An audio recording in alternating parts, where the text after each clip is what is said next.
My name is Parets, and I founded AllStarCharts.com back in 2010. And if I'm going a little bit fast, I apologize. I spent a lot of time in New York City. But I'll be out and about, so if you miss anything, no big deal. Just come and find me. So AllStarCharts.com really started off as a humble blog. I'm going to set my timer here so Tommy doesn't get angry at me. It really was just a humble blog. I really started studying supply and demand and technical analysis back in 2005. When I realized that the market doesn't care what I think, and the market certainly doesn't care what any of you think here. The market's going to do what it wants to do based on the dynamics of supply and demand. At the end of the day, if there are more buyers than sellers in a particular asset class, it's going to go higher. If the opposite is true and there is more supply than demand, the price is going to go lower. That's economics 101. So the practice of technical analysis is really the study of supply and demand. And you'll notice that as technicians, we look at a lot of charts. And the reason that's the case is because a chart is the perfect representation of the changes in equilibrium between supply and demand. And that's why when I started the blog in 2010, it was allstarcharts.com. And very quickly, I started getting a big following around the world, a lot of invitations to come and speak at conferences, this one included, and a lot of opportunities to speak on television and radio and all sorts of that stuff. And I think the best part of the whole thing is the experiences that I've gotten and the relationships that I've been able to build over the years, guys like Tommy, but the list goes on and on, and I think that's really been the best thing. So let's rock and roll. All right, so a little bit about my process. I start from a bird's eye view. I take what's called a top-down approach. I personally, unlike a lot of people in this room, I don't care if gold doubles or if it goes to zero. I really don't care at all. That's the same case with crude oil, that's the stock market. Every asset class that I look at, I don't have any biases. I go in there with a completely open mind, and I look for opportunities all over the world where I think that the amount of risk can be minimized based on the potential reward. So if I can continuously position myself in opportunities where for every dollar I am putting out to risk, I can make $6, $7, $8, it doesn't matter whether I'm right or wrong, because we're not in the business of being right. We're in the business of making money, and there's a difference, right? So the first thing I do is I look at all of the US indexes, from the S&P 500 to the Dow Jones Industrial Average, small cap Russell 2000, and I even create some of my own indexes as well, that if you find me later, I can show you some of the things that I do. So that's the first thing. Start with the US markets, and then I move on to all the international markets, including Toronto's TSX. I look all over the world, both emerging and developed markets in Europe, Australia, Asia, et cetera, et cetera. As you can see here, it's a very wide range of indexes. And then once I have that bird's eye view and I come up with my conclusions, whether they be positive or negative, then I break it down to the individual industry level, right? So where is the relative strength? We're seeing new highs in technology, but we're seeing new lows in biotechnology, for example. Energy is starting to break out. And by going one by one, it really gives me an idea of where the money is flowing, right? Getting back to the fact that the market doesn't care what I think, markets move based on institutions, the buy side. The guys that wake up on Monday morning have $1 billion to allocate and have to put to work. So by looking through all these charts, I am seeing where the money is flowing into and where it is flowing out of. And going through the entire process of going through all of these charts makes it impossible for me to miss where the money's coming from and where it's going. You'll notice that each one of these charts has a weekly time frame and a daily time frame. I look at the weekly charts going back a decade or more to get structural perspective, to get a long-term view, and then I break it down to the daily time horizon for tactical purposes. I could love a particular asset, but if in the intermediate term over the next several months, there's no reason for me to be buying it. There's an opportunity cost that's in there. And opportunity cost needs to be part of the risk calculations. And I've noticed throughout my career, a lot of people don't incorporate opportunity cost as part of risk. That is a big time risk. If you're in something not moving for 6 months, that money could have been used elsewhere and made money, and that needs to be incorporated. So once I've done all that and I've broken down into the stock level, then I move over to different asset classes. Here you'll see my list of currency markets, both developed and emerging. And the currency markets, the FX market, these are the biggest, most liquid markets in the world. So you want to talk about money flow. When money is moving into emerging markets, for example, emerging market currencies and emerging market equities are very highly correlated. So if you're seeing money going into the Indian rupee and the ruble and into Brazil and things like that, guess what? There's probably going to be demand for the stocks as well. That's not necessarily the case in the US. Then I go into the interest rate market. It's very, very important. Again, from 30s and 20s all the way down to ones and twos. We look at spreads, corporate bond markets, high yield bond markets. I look at ratios between the two. If money is flowing into junk high yield bonds at a faster rate than they're going into the safe haven of US Treasuries, the bond market is suggesting that there is risk appetite out there. So if you're seeing the high yield bond market outperforming the investment grade corporate bond market, that risk appetite you're likely to see that in the equities market as well. So if you're a stock market bull, you want to see junk outperforming investment grade, for example. And then I go into the commodities market, everything from energy to agriculture and metals, both precious and base metals. And we'll get into that in a minute, but as you can see, it's a nice extensive list. And then my favorite, and perhaps your favorite as well, is my extensive list of my precious metals chart. Gold and metals in general, because of the finite amount that I don't preach it to the choir here, I love using it from both a currency perspective and a commodity perspective. I like pricing assets in those metals because of that finite nature. So I find gold very fascinating. I always have. And then this is my precious metals workbook that includes everything from the stocks to the commodities and gold priced in other currencies as well. Again, you can find me later, but we'll get into that in a second. All right, so we're doing well. Am I talking too fast? All right, so if you really want to see the whole chart book, feel free to go to allstarcharts.com/chartbook. You can see the extensive list of every chart that I update on a weekly basis. So, Stay up all night working on this? sometimes on Saturday mornings, depends on my girlfriend's mood. Usually I like end of the week analysis because it has given the entire world the opportunity to digest all of the information that has been presented, and by the time the market closes on Friday, particularly in North America, everything else has already been closed. So I prefer to do my analysis on Fridays or Saturday mornings, things of that nature. All right, so getting back to supply and demand. The market doesn't care what we think, right? So here's a great example of the way the markets work. This is a very famous cartoon from The Economist back in the 80s. Here on the top, you have a guy that says, oh, I've got a stock here that can really excel. And then the guy next to him, really excel, sell, and then the world goes crazy, right? And everybody wants to sell because that is the way that the crowd behaves. We are terrible investors, horrible.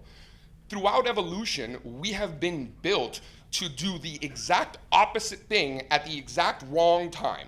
When we need to be buying, we are selling. When we need to be selling, we are buying. We are terrible investors. And you guys need to understand that, myself included. Every single one of you, horrible investors. So the first step to recovery is to accept the fact that we have a problem, okay? And everybody else does too.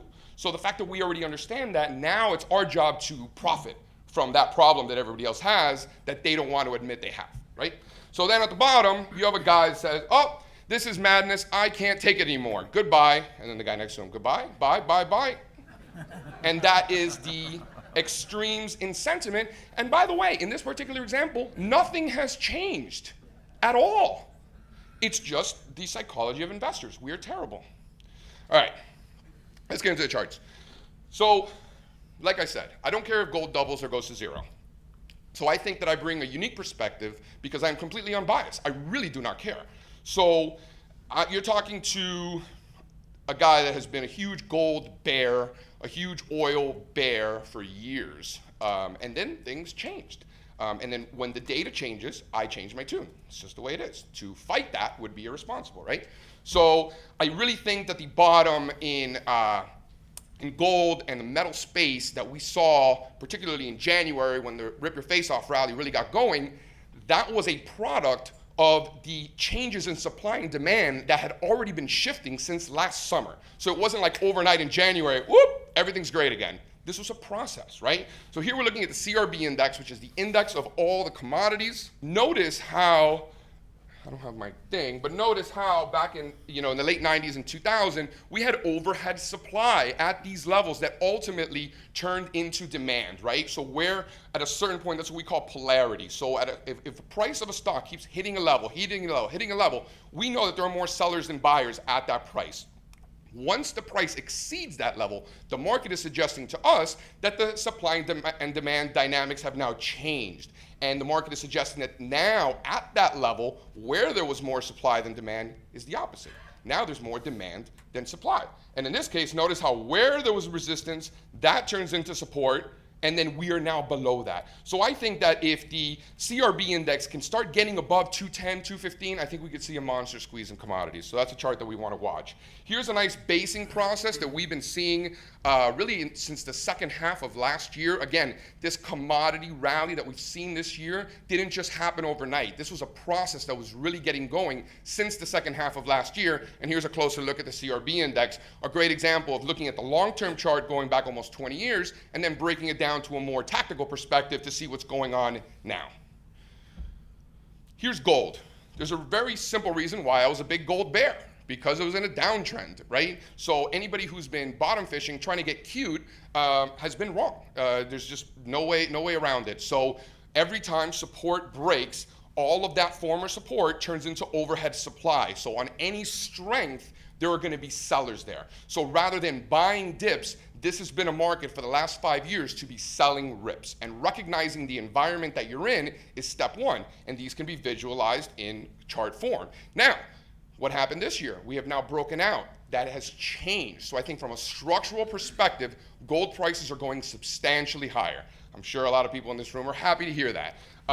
Although in the short-term nature, I think that the market needs time to digest the gains that we've seen in the first half of this year. I don't think that digestion is over. To the contrary, based on the information that we've gotten over the last couple of weeks, I really think that this digestion process, it still needs more time, likely through the end of the year and into early next. So I was having this little conversation with Tommy yesterday, and he's like, well, it's a great time to be pushing for warrants, right, Tommy? That's what you said? It's a great time to be pushing for warrants and looking for opportunities and being greedy, right? This is a very selfish process. Making money in the market, who cares about everybody else? We're in the market for one reason, to make money. If you're in the market for any other reason, you're very confused. So I think in this current environment, that in my opinion, we are in the midst of a structural bull market in precious metals. However, tactically in the short term, there's a ton of opportunity cost, in my opinion, to be in this space. I think this is the time to really be greedy and really wait for those perfect opportunities, whether they be in the private side or in the public side. But I think this is the time to really be greedy. It's a buyer's market, so use that to your advantage, in my opinion. Same thing with silver. Notice that resistance back in the 80s, that turned into support at the end of last year, early this year. You're seeing polarity before your very eyes. Here's an equally weighted precious metals index that I created that is equally weighted gold, silver, and platinum. And notice how we are still in the midst of a monster multi-decade uptrend from a structural perspective in precious metals. And although, yes, I do in fact think that we're going a lot higher, I believe that the digestion process of these recent gains is not complete. Here's a short-term look at that equally weighted precious metals index. Notice how we had that support back in the end of 2012, early 2013. That former support is now overhead supply. So the time that I'm telling you that the market needs to digest, that's taking that supply. Those are shares changing hands or gold changing hands, right? And all of that overhead supply needs to be absorbed by that demand, and that takes time. Eventually, once that supply dries up and has been taken over by the buy side, by the demand, then we can move on and start making new highs again. But I think it's going to take time. There's been no reason to be long of gold since, really since July. Here is the Commitment of Traders report that comes out every single Friday that shows you what the commercial hedgers, quote unquote, the smart money in every commodities market is doing. Here we're looking at gold. So this is the smart money, the smartest money in the gold market is at a historically short position. So if you're buying gold today, you are doing so with the presumption that you are smarter than the smartest gold investors in the world. So I'm going to go with, I don't want to buy gold today until they start covering their shorts because they are at historically short positions. Here we're looking at silver, historically short silver positions by the smartest silver investors in the world. Do you want to get cute and fight that? I do not. Notice how prior to that, notice how the commercial hedgers had a historically long position in gold before we just had this monster rally. They're not dumps. They're not dummies. Now we're going to see very quickly. Tommy, you wave your hand if I need to shut up. Smack me if I need to shut up. Okay, so I'm going to rip through these charts real quick just to show you the common theme amongst the gold miners, supply and demand. Here we had a beautiful short squeeze in the gold miners GDX. We ran into overhead supply, and that now needs to digest. Here's a short-term look. We have broken uptrend lines. So the uptrend short-term has been complete, and we now need to consolidate and digest those gains. I'm going to go quickly. Here's the Philadelphia Gold Silver Index, which includes both gold miners and silver miners. Overhead supply needs time to digest. Here's a short-term look. It's very, very clear. Here's the Amex Gold Bugs Index. This is only gold miners. Notice how it looks exactly the same. It needs time. Here, the Junior Gold Miners Index, same thing, it needs time. You'll notice these moving averages. These are smoothing mechanisms showing you the direction of the underlying trend, which technically is still down. So it needs time for that moving average, if you will, to flatten out and start sloping higher. Barrick Gold, overhead supply. Short-term overhead supply. Newmont Mining broke the uptrend. It needs time. Randgold Resources, one of the strongest gold miners in the world, and I look at all of these charts, this is one of the strongest. I think after some digestion, we go ahead and break out above those 2011, 2012 highs, and we go on to make new highs. This is likely to be one of the first of the group to do so. Buy-side money wants momentum and they want relative strength. The biggest money in the world, they look for those two things. If a stock or a commodity or an index does not have both momentum and relative strength, they don't want anything to do with it because they realize the opportunity cost. In this case, there is relative strength in this particular stock, and it doesn't matter what I think. The buy-side money that really moves markets, they see that. Agnico Mines, another stock showing relative strength. Short term, it's broken. It needs time to digest. Eldorado Gold is one of the worst gold miners in the space. Notice how we are not near making new highs, but we are near lows. So that is relative weakness. So if you're looking to short a stock, in general, you want to short the stocks that are showing relative weakness, not the ones showing relative strength. Hecla Mining, another name showing relative strength, although still below overhead supply. Speaking of some of the strongest names in the world, Franco-Nevada, I think, is the strongest or one of the strongest names in the world. Notice the relative strength. Notice how we are closer to new highs than we are to new lows, the opposite of Eldorado, right? Pan American Silver, notice how these common themes of new lows that have been squeezed. Royal Gold, again, one of the strongest in the world. Notice how close we are to making new highs. Now, compared to other asset classes, here's gold breaking out relative to the Dow Jones Industrial Average. This answers the question, do we want to be in gold or do we want to be in stocks? I think this chart suggests that we want to be in gold. This is gold versus silver. Every time that we get into above 80 in the gold versus silver ratio, this is the price of gold divided by the price of silver.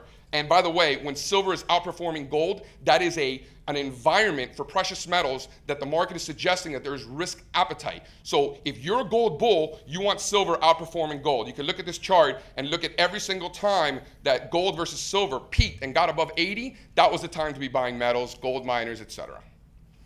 This is where do you want to be, gold or oil? This says oil. This is gold priced in a basket of the BRICS currencies, Brazil, Russia, India, China, and South Africa.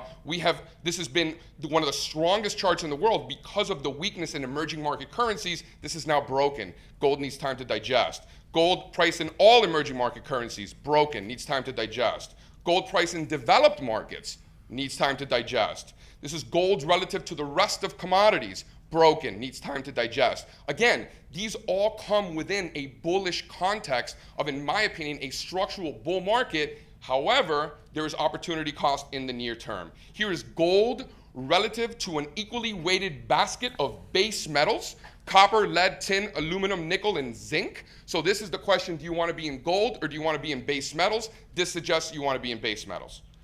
Here's crude oil on its own. Look at the failed breakdown. I think we're heading to 60. Momentum turned positive in February, and I think we're breaking out, and it's not just a US dollar story. We're seeing it elsewhere. Here's an equal weight energy index of crude oil, unleaded gasoline, and heating oil, completely equally weighted, also breaking out. So when you're seeing the other commodities that are highly correlated to crude oil simultaneously breaking out, that is confirmation of what we're seeing in the crude oil market. Here's a short-term look. Here's crude oil versus S&P 500. All right, so one more chart, guys. This is the last chart. So this is the oil index, oil countries index that I created relative to crude oil. So the oil countries index is an equally weighted index of Brazil, Russia, Canada, and Australia. And notice how close to oil they move together. Up at the top, you have the oil countries index. At the bottom, you have crude oil. And I think the fact that the oil countries index is breaking out before crude oil suggests crude oil prices are going a lot higher. So guys, they're kicking me out. If you guys want to find me, I could chat about this stuff all day long, in case you hadn't noticed. So because you guys are friends with Tommy, if you go to allstarcharts.com/gold, so how clever that is, allstarcharts.com/gold, you guys can take a free month of all my research. So thanks for having me, guys.